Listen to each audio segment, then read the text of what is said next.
Hey fam, this is Bob the Cigar Guy. Welcome to episode 2 of I Got the Smokes Let's Ride podcast with me, BTCG. That's right, you've made it to episode number 2. If you made it through episode number 1 and you're here for 2, thank you very much. If this is your first stop on the journey of podcasts for this year, hopefully 52, welcome, welcome, welcome. And I am glad that you're here.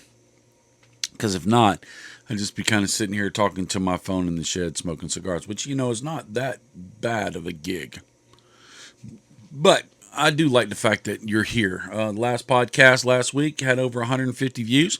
Amazing, amazing, amazing. Let's keep it up. Please share it with other people if you would so we can get out there and make a difference. The hope of this podcast is that you'll get to enjoy your ride home. This posts up at Friday at 5 o'clock. Intentionally, on purposefully. Why? Because most people get off on Friday at 5 o'clock and they're driving home. And so I have studied, I did a little research, got some great friends. They were telling me about podcasts are the thing. It's the stuff. It's the new wave. It's the trend. And Bob, shorts were the trend, not shorts, but shorts were the trend. Vine, little 8-second, 10-second, 60-second videos. I said, Bob, you just can't shut up. You can't talk that fast. You can't get your stuff out that fast. But this long format, that may be your thing if you got something we're talking about that people want to listen to for 60 minutes. And I don't know. So, we tried it last year, and we're here. So if there's something you'd like to hear about in the podcast, if there's something you think this just is a turd rocket and needs to be shot in the backyard, please don't shoot me. Just tell me about it. No, I'm not going to shoot myself either, but I'll leave you a comment and say, I'm so sorry that you feel that way. Anyway, so what is it about? We're going to smoke some cigars. We're going to hopefully have some laughs. We're going to tell some stories. We're going to have some moments. We're going to be encouraging, hopefully. It will always be family friendly. If you got kids in the car, it's okay. Now, you always have the freedom that as soon as you get home or wherever you're going, not to sit in and listen to the remainder of the podcast. The goodness is on the other side of that car door. Get outside of it. Get in that house and get with that family that loves you and that you love. Or the life that you live, the life that you lead, get with them. And this allergies is still killing me. I think I picked up something funky up under that house when I've been working on the kitchen floor on this vacation shutdown.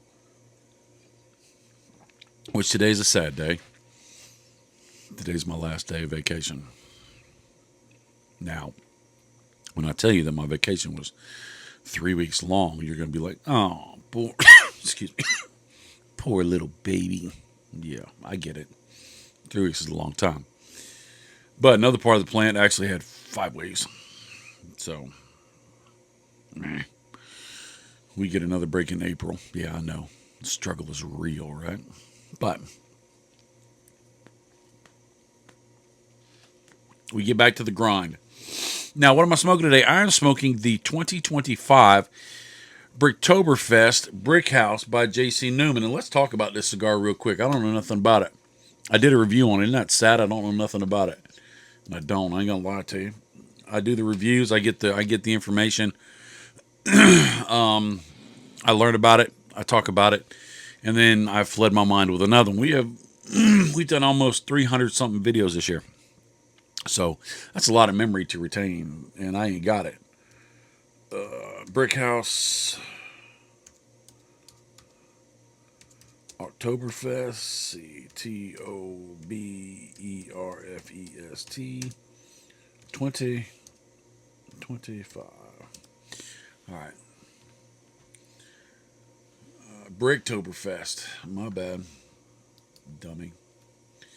It is Bricktoberfest. It's limited edition. No, it's 2024, not 2025. You get it from September 16th to October 31st.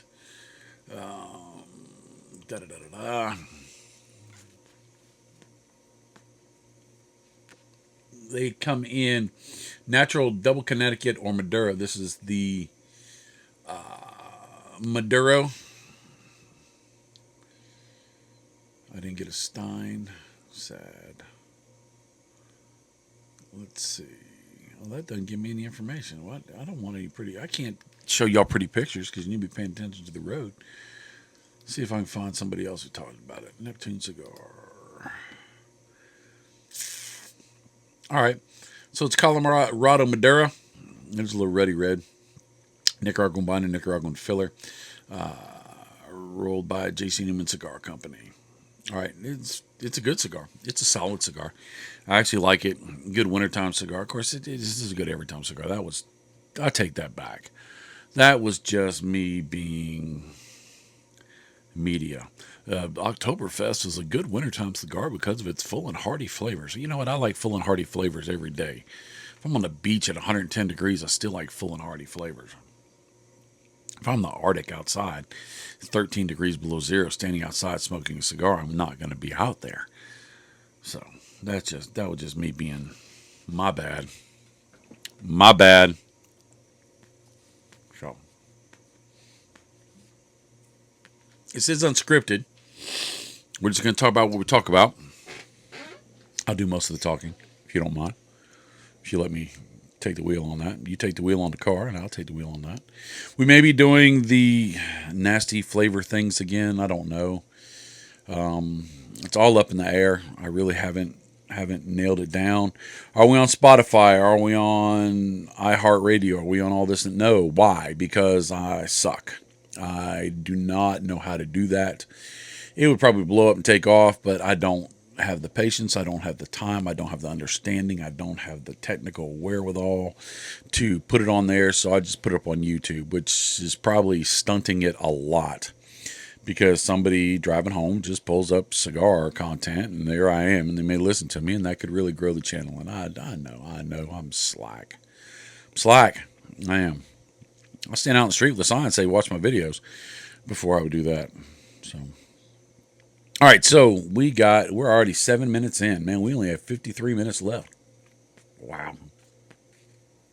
If that doesn't whet your appetite for the next hour, I don't know what will, but I want to tell you a story. Okay. All right. Okay. I got to be transparent.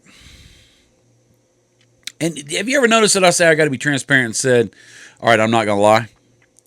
Because there's a lady I worked with, and I would go into her and say, I'm not going to lie, boss. And they say, oh, so you lie to me every other time? And I'm like, you know what? That tracks.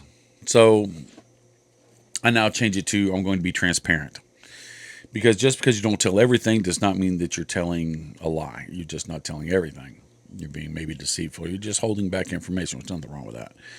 But to be transparent to me is basically covering up the phrase of, this ain't no lie. I ain't going to lie to you about it. But so I like that word visual better. Transparency. So I didn't want to do this is my last day. I didn't want to work on the bathroom floor. I didn't want to do any media stuff. I didn't want to shoot any videos, any reviews, anything. I didn't want to.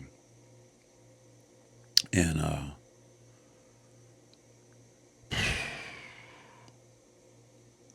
I shot the video for the podcast, and I shot a Drew's Day, and I shot a Saka, and then I shot another Drew's Day, and I shot another Saka last week, late last week. Just got them all done, knocked them all out. Well, I got the first video edited, fine. Saka video edited, fine. I got the Drew's Day video edited, fine. Then I wanted to go edit another Saka video, and halfway through the video, the audio disappeared. Just flat out disappeared.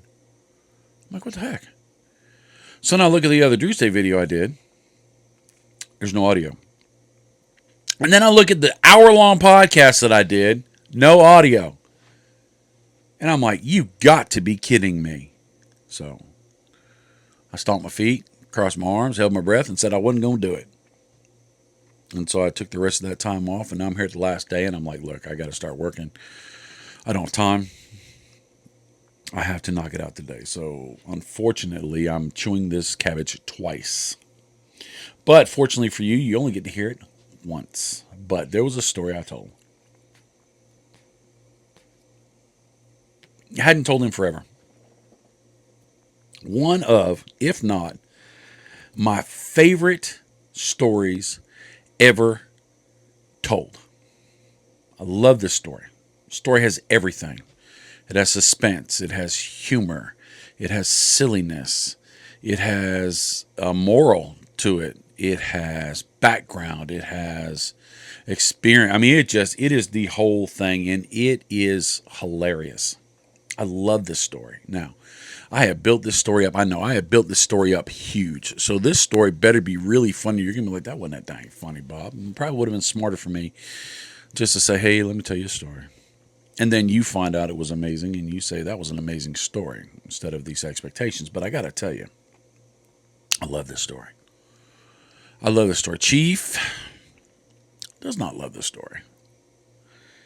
Even though he had a small part of this story. His part was not the most chivalrous, but he wasn't the focus of the story. I don't know why he doesn't care for the story. I believe the reason why he doesn't care for the story is at the time, First Lady and I were youth ministers at a church, and they were in the youth department. They were they were youths. My cousin Vinny. And so I told the story to the pastor, who was a good friend of mine. And I told to my other friends there, and then they told the story, and then those people came to me and asked me to tell the story, and that story got told oodles of times. Church parking lot, before church, after church, not during church. Oh, Lord, help no. But that story got told a lot. That story got around because that story was hilarious. So this story I've titled in different ways. The duck story. Bob the duck.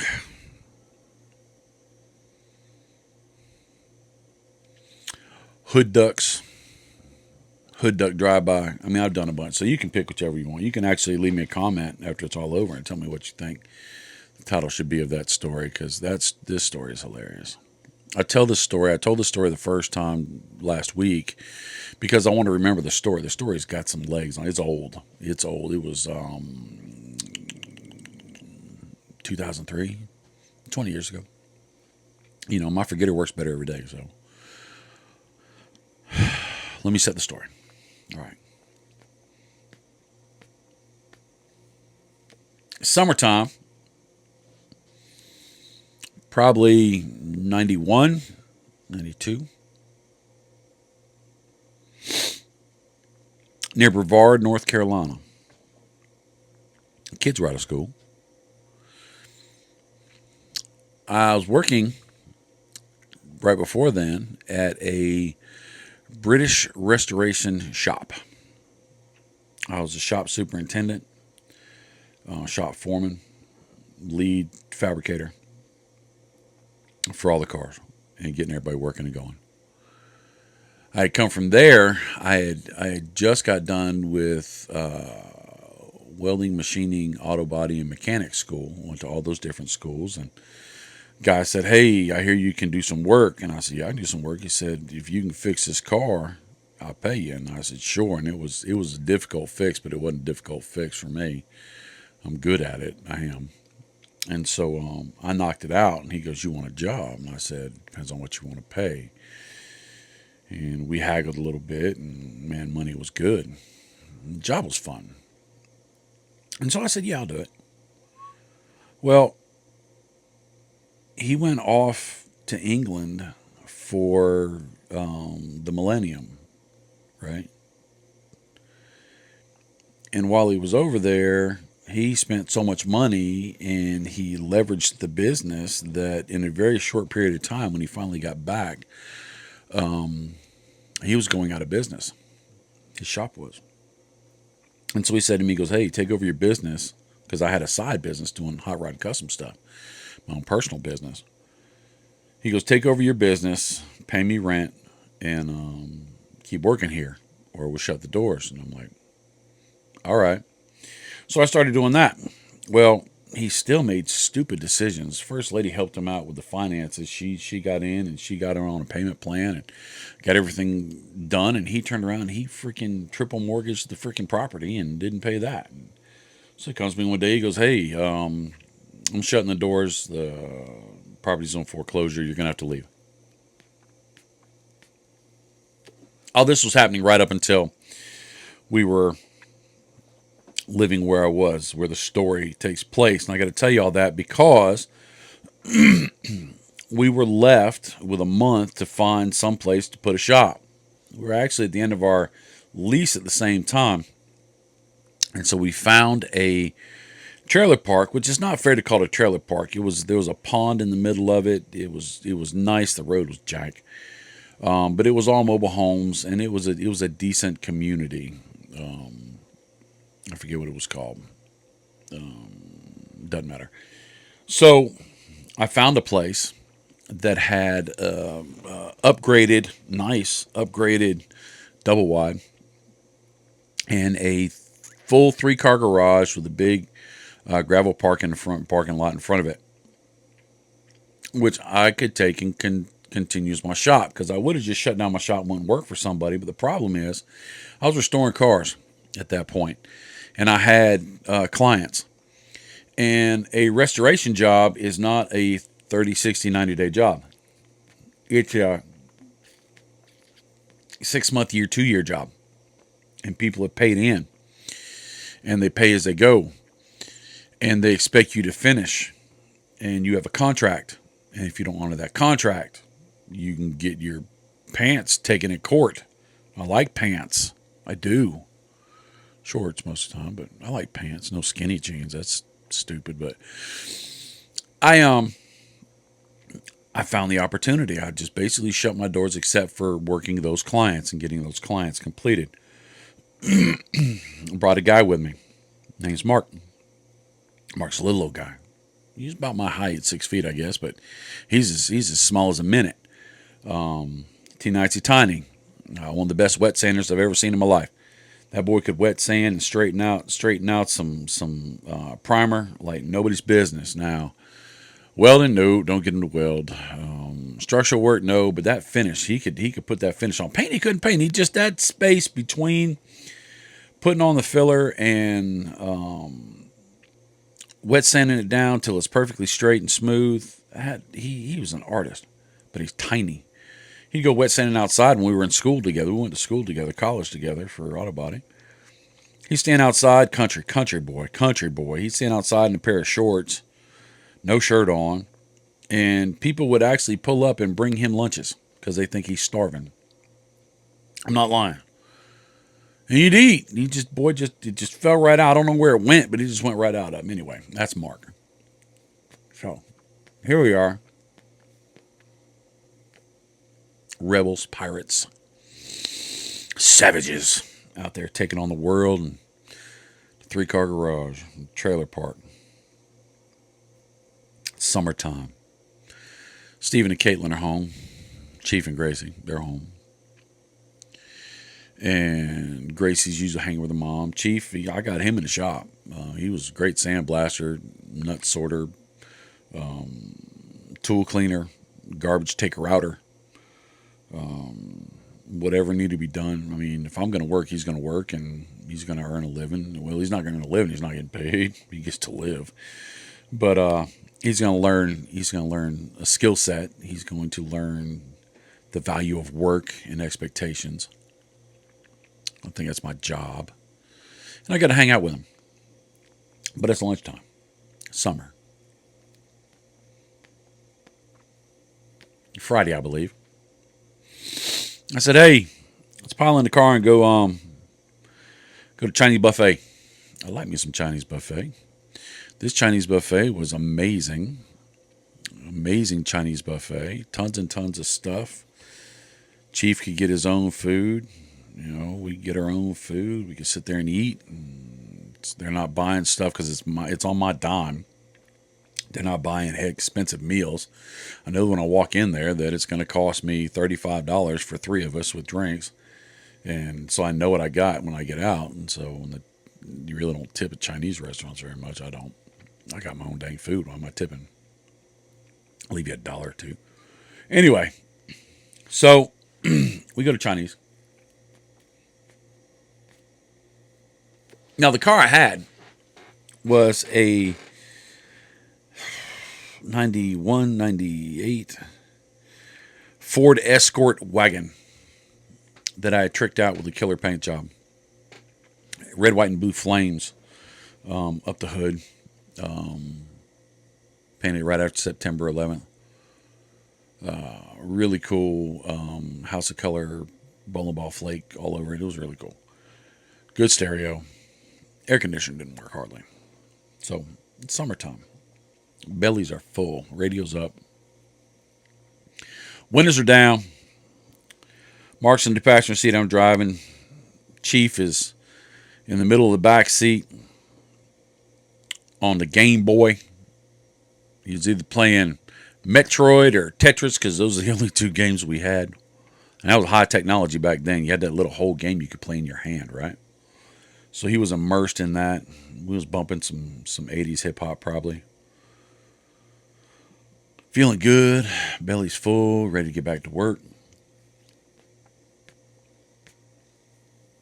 Pulled down the hill in a trailer park. And I told you it was a lake. And I alluded to ducks. I alluded to a duck named Bob in the beginning. And I did that intentionally because this is where they come in the story. So we had some hood ducks. The property was not a hood property. It was a nice property. A lot of senior citizens, young families. It was a nice property, but the ducks did not get the memo. The ducks were hood. There was about 4, 5, 6 of them. They were that dark brown, gray ducks. Slender ducks, mean ducks. And there was one big, fat, white duck. Big old, the ones with yellow beaks. Big old thing, waddles when he walks, Aflac kind of thing. And for whatever reason, they called him Bob the Duck. Before I got there, I believe, that's what they said. But he's known around the trailer park as Bob the Duck. Now, I didn't take much offense to it, being that I'm not a duck, but it was a fat duck, and it was a white duck, and so I was like, well, is there a parallel here? But I did not dive into that. So we had a little pond right in front of our property. There was a lake-ish thing. They're not huge. Football field size, less. It was a lake-ish thing. But then there was a little bitty pond that was the size of, 15, 20 parking spots right next to my shop. And the ducks would come land in there and just kind of hang out. It was really cool. But these ducks, they were hood ducks. They would do drive-bys, flybys. They would see you coming. And they would position themselves between the trailers. And as you're driving by, they would take off from behind the trailers, between the trailers, and they would buzz the front of your car. They'd buzz the hood of your car, which was hilarious when the first lady was driving because it would scare her every time, and I'd laugh. Not nice. I was not nice. It was funny, though. And Steven had seen it a bunch of times. Mark had not, because Mark had not. We just moved in there pretty much earlier, and I think that was the first time we got in the car and drove, so I don't think he ever saw the duck buzz at lunchtime. So the brown ducks, the hood ducks, they had it locked in, but Bob was a little slow, a little fat, a little trying to get along with everybody, trying to blend in where he didn't belong, I guess. Because Bob did not fly as well as the hood ducks. He didn't. He's a little heavier. A little less aerodynamic, that's for sure.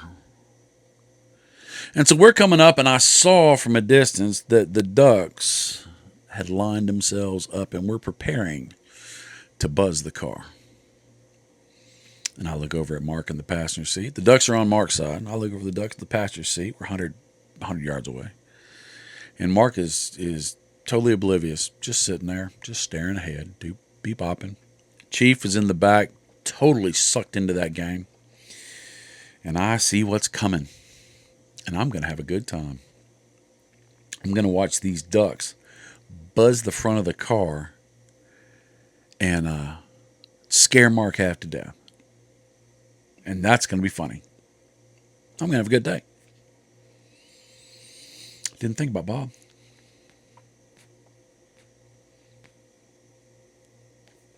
So we get closer. 50 yards. Mark's not paying attention. Steven's not paying attention. 30 yards. Everything's status quo. The windows are down. The radio's up. I got a front seat for a show to watch Mark jump. About 15 yards out, these ducks start running. Bob too. Wide open towards the car.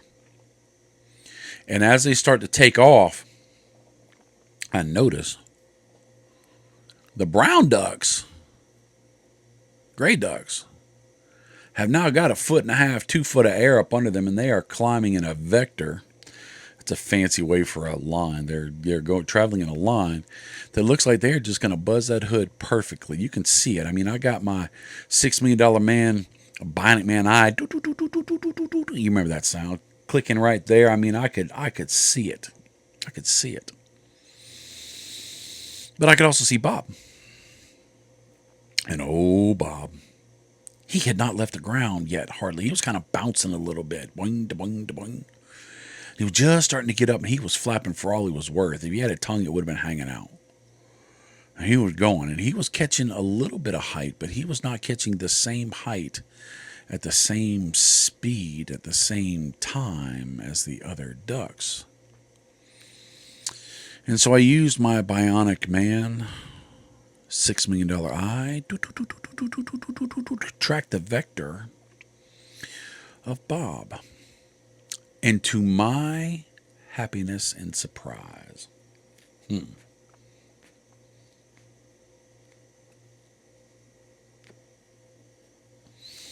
Bob's tracking was going to put him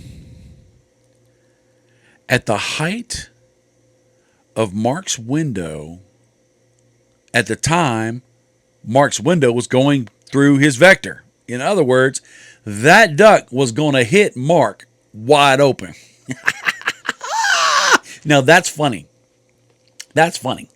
That's hilarious. To see a duck fly into my car and run into Mark is going to be the pinnacle of the day. I might take the rest of the day off. We might just putz because I'm going to be telling this story forever because this is funny and I've got this going in my head and I see it coming and I'm getting smiley. I'm getting happy about it. So here comes Bob. The other ducks are starting to buzz the front of the car.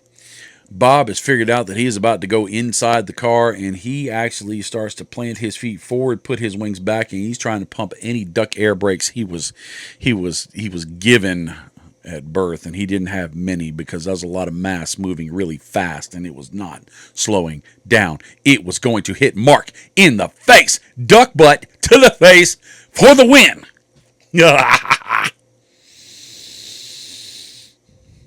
Everything was set. The stage was set. Everything was perfect. It was. It was. It was going to smack him square alongside the face. Now, this is not an alligator gar. This is not a harpoon. This is not, some bat or something. It's a soft duck butt. It's not going to hurt Mark. It's just going to be silly. I'm not trying to cause harm on him. Don't be looking at me like that. Pay attention to the road. But that duck was coming. Mark was there. And then my plan got a hitch. Mark looked over and saw Bob the duck. Now, I bet you're wondering in the beginning of the video that the explanation I was talking about how skinny he was and how small he was and how they had to feed him because he was so scrawny and this and that. That was just me just adding a little bit of color and a little bit of filling out the story. No. I did that on purpose. I've told the story many times.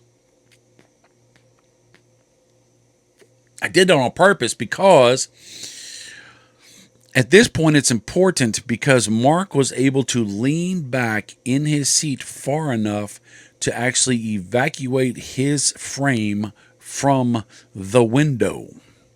In other words, his little skinny butt moved out of the way.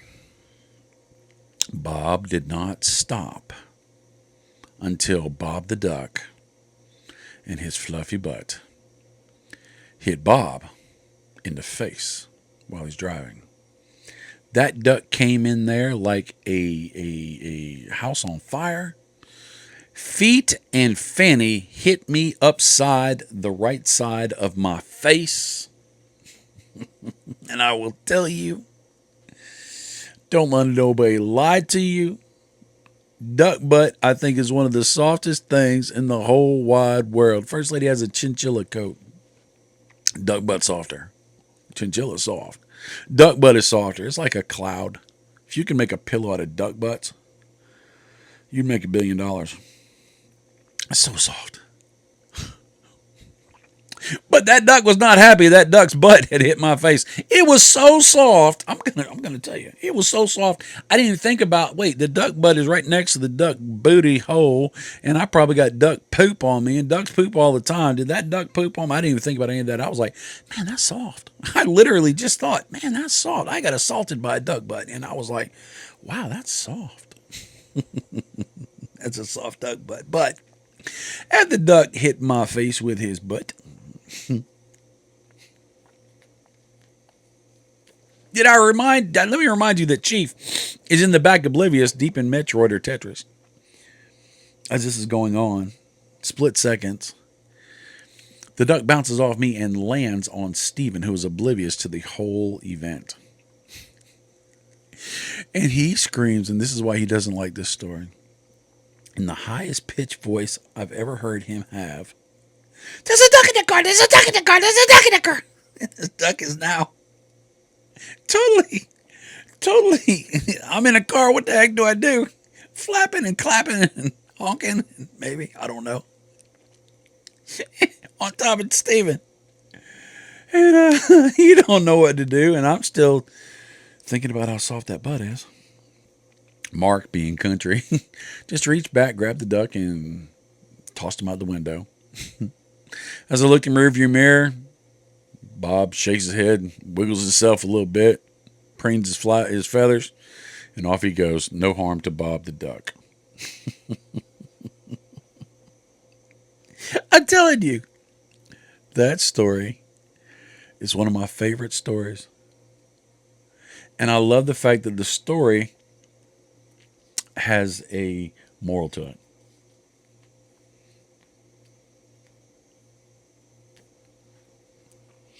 Told you it was funny. It's a good story. Has great characters. I think you can almost see the story. But some things you can take away from this story. First takeaway. Big fat white ducks fly lower than thin gray brown ducks. Takes more room to take off, like a C-130 and an F-15. There's a difference. They need more runway. Duck butts are soft. That's number 2. That one, take that to the bank. Duck butts are soft. And number 3. When you see a situation that can cause someone demise or uncomfort and you want to sit there and be a spectator and enjoy it so that they can be your entertainment,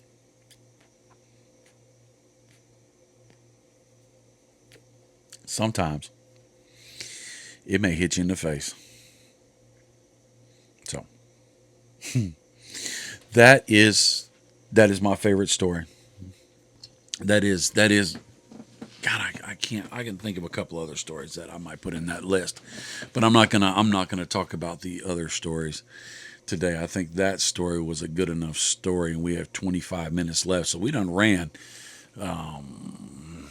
25 minutes. That's a 25-minute story. Great story. Leave me a comment. Tell me you laughed if you laughed. Leave me a comment. Tell me you peed if you peed, because I'll laugh something fierce. Tell me a comment that you stayed safe while you're driving on the road, because that's extremely important. Do me a favor. Do not message Chief, and I'm talking to people like Semiflow, Jay Bates, and others. Do not message Steven and ask him what it feels like to have a duck land on him in the back of a car. Don't get him frustrated with me. Just let this thing be. Let this duck lie where it lie. Yeah. That was an interesting time in my life. I really had to pivot. I was pivoting all the time. I had these two cars, three. I had a collision car. I had an old pickup truck, and I had an old British car that I was full bore restoring, halfway done. Most of it was torn down. If you know anything about restoring cars, when you tear a car completely apart, one car takes up 4 to 5 parking spots. If you're gonna lay the stuff out, it does. It's just so much stuff. And you got to separate it and lay it out, and then repair everything and put it all back together and stuff like that. So parts make components, components make assemblies, assemblies make car. So I didn't have space for that, so I had to go hustle and buy clear totes, and I had to buy the cheapest clear totes I could, which had no UV protection. I had to hook up my compressor, and I didn't have the right power, so I had to run drop cord from the house because it was too hard of a power to run the compressor from the shop. So there was always this little wire that ran through the backyard that if I would have motored over, I would have shocked the fart out of myself, and I would have had to go buy another compressor power cord, thick extension cord. I had to paint outside. I had made this freaking circus tent where I had made tarps, got bamboo poles, and made these poles and hooked these things to all this different stuff so that it could be undercover. Then I had to take the gravel outside, and I had to wet it down real good, and then I had to take tar paper for a roof, and I had to roll it out. Then I had to wet that down to keep the dust down because I didn't want to have to buff forever and sand and repaint. And I could do that pretty good. I had some salamander heaters to keep it warm in the wintertime. But I was having to do kerosene with that, and I had to make sure that they were pointing in the right direction so that I didn't get any kerosene fumes on anything, which would have caused which would have caused problems with the paint. There was a challenge every minute. The lighting was poor. There were times I was wet sanding with flashlights, just holding the flashlight in the right spot because I couldn't get the view any other way. I mean, it was crazy. It was crazy. And then the new house, and trying to do all that, and trying to balance house and family and work, and I didn't do a good job. I didn't have my balance right. And then still trying to decide if I was going to keep doing this, or I was going to find a new shop, or if I was going to what. I was crazy. Those were crazy days. I learned a lot about myself and resilience. I learned a lot about myself and mistakes. Thank God for First Lady believing in me. Thank God for a church that would listen to me complain. Thank God for my mama, who bailed us out on more than one occasion. That was an interesting time. I've got tons of stories from there.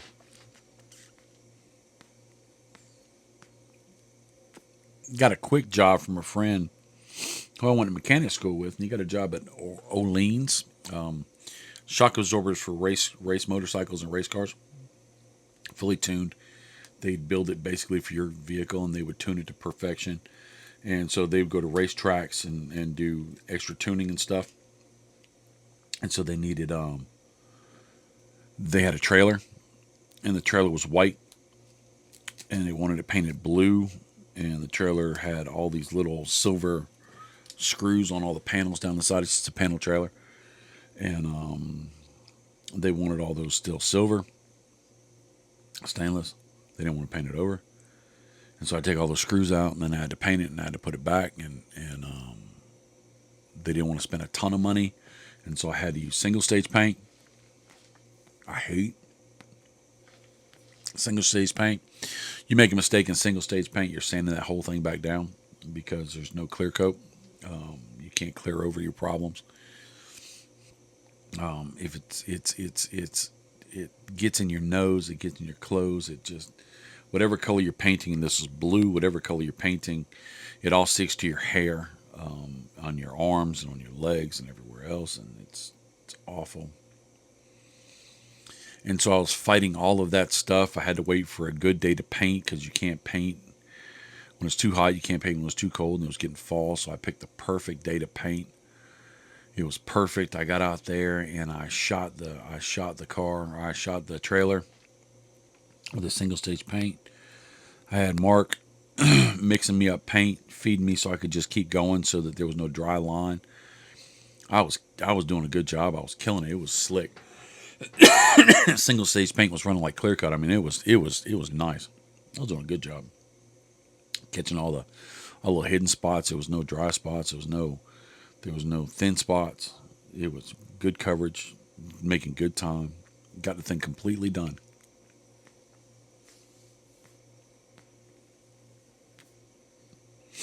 Got an hour till it's tacky dry.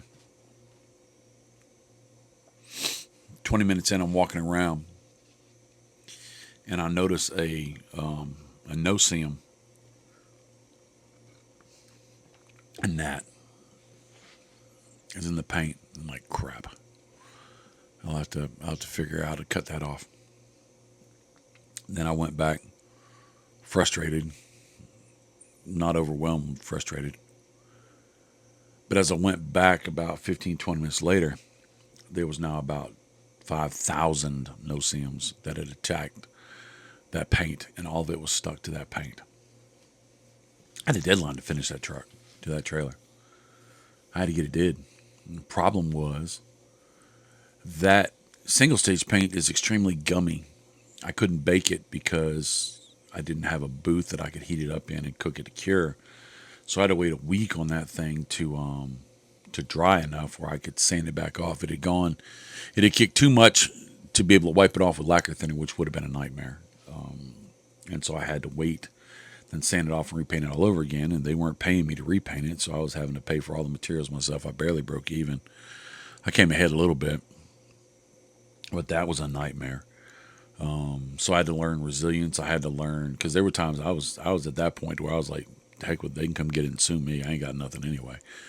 And so I had to figure out who I was and if I was willing to just give up or not.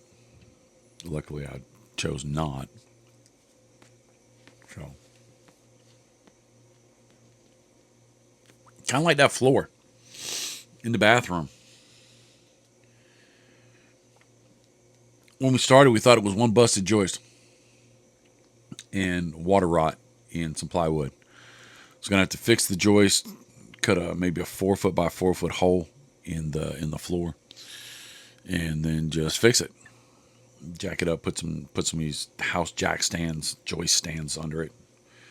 Jack it up, support it. I learned how to sister. The first lady. That sounds weird.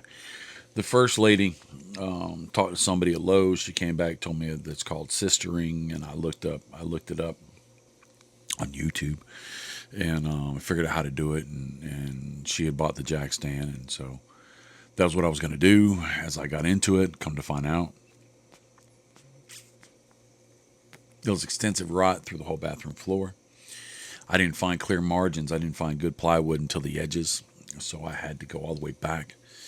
I had to replace all but one, or sister all but one, or support all but one joist out of the one, two, three, four, five, six. It had started to creep up under the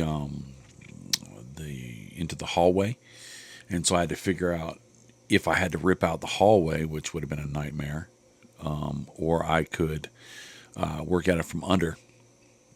I was able to work out from under, short it up, made that thing strong enough you could park a Mack truck on it. You could have a bunch of people, Russian people, doing that kick dance thing in there. That thing's solid as a brick. When I had my shop, I had two logos. I think I told you two phrases. One said, "Some may call it overkill. We call it just about right." And the other one is, "If you give me a radiator cap and enough time, enough money, I'll build you whatever you want under it." So the second one really doesn't fit here, but the first one does. I mean, we build, we overbuild, we over engineer, we overdo, and so I shored that thing up and bolstered it up. If the whole house falls down, it ain't gonna be that room. That room's gonna be the only one standing because I done got that thing done. And I had volunteers to help. The Sosa said he would come out and help. I said, "No, I'm good. I'm just taking my time figuring it out." Chief wanted to come out a couple days, and I said, "Bubba, there's no real room for you, and I'm just going slow." He actually looked at it and he gave me some advice, some suggestions, and through his suggestion, I kind of came up with a plan, and so his input made a difference. That was good, but I did it. I've got the floor in now, pretty much. It's a floor. We went and bought the LVLP, the floating wood floor that's going on there. I learned how to do that. So we'll eventually put that in, but I think first I'm going to paint. We've already picked out our new vanity, which will be nice. And then we've got to paint everything. We've got to put all the trim up. We've got to put the floor in. We got to put the toilet in. We got to put the vanity in and all this and that. But at least I've gotten it to where it's structurally sound, which the estimate we had for just repairing that one joist and fixing the floor and putting the floor back, not doing the whole floor, but ripping up all the tile, fixing the small spot, 4x4 spot, which is what they expected, and then putting a new floor down was going to cost over $8,000. So I'm almost to the point now to where I'm $8,000 saved, which in one of the videos just recently, I think it was last Sunday's soccer video, it was, being broke has its benefits, and because I was able to do it myself and save a ton of money, which I'm willing to keep doing it. I don't know what I'm doing. I'm not going to compromise and do crap, but I'm just going to keep grinding until I can't grind anymore. I got that from my Marine Corps days, and I also got it from days at that trailer park. A lot from Marine Corps days. That's where it fostered from. ROTC in high school, a little bit before high school. But mainly Marine Corps really showed me that. But then when I went into that time of my season at the trailer park, I really, really, really drew on it when I was the only one. I mean, being in the Marine Corps, you always got a job, you always got clothes, you always got food, you always got a place to stay. There's still a safety net, not that it's very safe, but you still have something to rely and fall back on. You have something else to blame. You have somebody else who will make those final decisions for you most of the time. This I could have just turned up and gave up with nothing else to rely back on, nobody else to blame, nobody else to say, well, they said I could quit. I had to say I could quit or not, and I just told myself, you're not quitting. So that was an interesting time. I learned a lot about myself in that time. I think Chief learned a lot about himself too, and First Lady and Gracie. I think that was a season of growth. That was very interesting time. Many reasons it was a very interesting time. Dealing with church stuff, dealing with school stuff, dealing with Steven started playing football. Gracie started doing cheerleading. They also did gymnastics and soccer. baseball, softball, all sorts of stuff.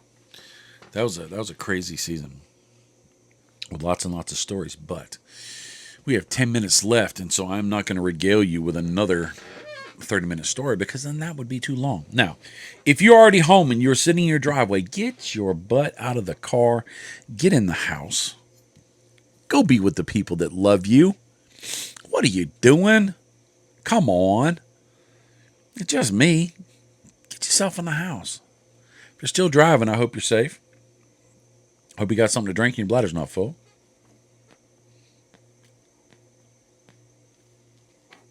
I really would love to get some feedback. I enjoy the feedback that I get, which is, great show. I enjoy your show. You're the real deal. I got that last week. Those are all nice. And I do appreciate it. The fact that you take time to send me a message like that of encouragement is great because I do a lot of encouraging on this side of the screen, but I can't see you. I can't see if it has effect. And sometimes, encouragement's nice for everybody. I don't care who you are. Everybody needs to be encouraged, right? I do. And so getting that means a lot. You are part of my family, my drive time family. But I would love criticism. Bob, couldn't dress up. Bob, you can't smoke this kind of cigar. You can't smoke that kind of cigar. I'd like to hear more cigar reviews. I'd like to hear you talk. I come to watch you do cigar reviews, and you don't hardly talk about the cigar. Why don't you talk about the cigar some? Bob, your stories, they put me to sleep. I almost wrecked on the interstate because you're just so dang boring. Bob, your face is a mess. Well, I can't fix that. I ain't wearing a mask because then smoke goes up my nose, gets in my eyes, so I'm not doing that. You just have to quit looking at me. I like to hear more world stuff. I like to hear more funny stuff. I like to hear stories from other people. I like to laugh more. I like to think more. I'd like you to be more encouraging. Maybe stuff about stuff I don't know. Can you talk about Star Wars? Right now, I'll just tell you right now before we get into it. There's only 3 Star Wars. Star Wars, Return of the Jedi, Empire Strikes Back. That's what they're called. They are also number 1, number 2, number 3. I don't care what you say. You're wrong in that. I'm sorry. It's the facts. Facts is facts. Truth is truth. Smoke is smoke. Everything else is Star Wars adjacent. I don't care if those were the 3rd, for the 4th, 5th, and 6th. I don't care. I don't care. I don't care. I don't care. Do I like the Star Wars adjacent stuff? Yes, I do. Book of Boba Fett was great. And The Mandalorian was great. The other things, the pod racing was cool. Jar Jar Binks was an idiot. Han Solo should have never got stabbed in the back by a red lightsaber by a whiny baby in a black mask. I hate that. I don't care if you say, well, Harrison Ford did not want to do it anymore. I don't care what he wanted to do anymore. That's too bad. You done put on that mantle. You carry that thing. Han Solo's a beast. I don't care if you think he shot first. I don't care if he shot first or not. He's a freaking buccaneer. He's a swashbuckler. He cheats. He's a dastardly man. I don't have a problem with that. All them people in there were ne'er-do-wellers. Seriously. You want me to tell you stories about cigars? People that I've talked to. I've talked to a lot. If you want to talk tobacco, I know some because I've learned from sitting and listening to other people talk. I'm not saying that I'm smart at it. I'm a good parrot. I'm a good recorder. I recorded stuff in my head and I can speak from what other people have said. I've been blessed to talk to some amazing master blenders ad nauseum. Nick Melillo, Willie Herrera, Steve Saka, the J.C. Newman family, some people from Gurkha, some people from Big Sky, some people from Hoot and Young, some people from Villiger, some people from all sorts of places. I've got to listen to a lot of great media people talk as well. Eric Gutmerson, Tim Swanson, the late Brad Reeve. I've got to listen to their conversations, and I've got to learn from them as well. Cigar Coop, Boston Jimmy, all sorts of people. Do you want to talk about drones in New Jersey? We can talk about drones in New Jersey. Or whatever's going on. I won't talk politics. I won't talk dirty jokes. I won't talk that's what she said stuff. I won't bash. I won't beat up anybody or anything. The world is too full of people trying to cause wrecks to get attention. I am not going to highlight somebody's negativity so that I can have some happy positivity. That's crap. I don't do it. I don't want to do it. I'm not going to do it. At the end of the day, Chief and I don't make a living off of this. If you want to be a rich cigar reviewer, do not do whatever we do because we don't have that plan. The channel pays for itself, and then at the end of the year, we get to divvy up a little bit, and we get to go to Golden Corral, a Chinese buffet, a couple times with our family. And we're not complaining. That's just great. I've got a humidor full of cigars. I've got a great opportunity to sit and chalk with you. We're hoping to grow, and make big changes this year. First Lady's going to be coming on with her giveaways on second Saturday, which will be tomorrow for you. It's a live. The First Lady's basically running. She's got 90% control over it, and she's going to do giveaways. If you know First Lady, she's going to do. She loves to give stuff away, and so we're going to do giveaways. And if you know the channel, we don't give away little, we give away large, big stuff, more than you'd expect as giveaways, because we got stuff to give away. We're going to give it away. We will get it to you. But here's the catch. It's an hour-long show, and you got to be present to win. So you get to listen to the First Lady, and I don't know what she's going to talk about. She is not a cigar smoker, but she is part of the cigar lifestyle, because me and Chief do Barn Smokers, we do PCA, we do Chief Talk. She's had the opportunity to really dive into lifestyle and get a different perspective, which is really cool. She's got to meet and hang out with Cindy Saka at her house, and Anna and Yvonne, and kind of get into that, which they're amazing people.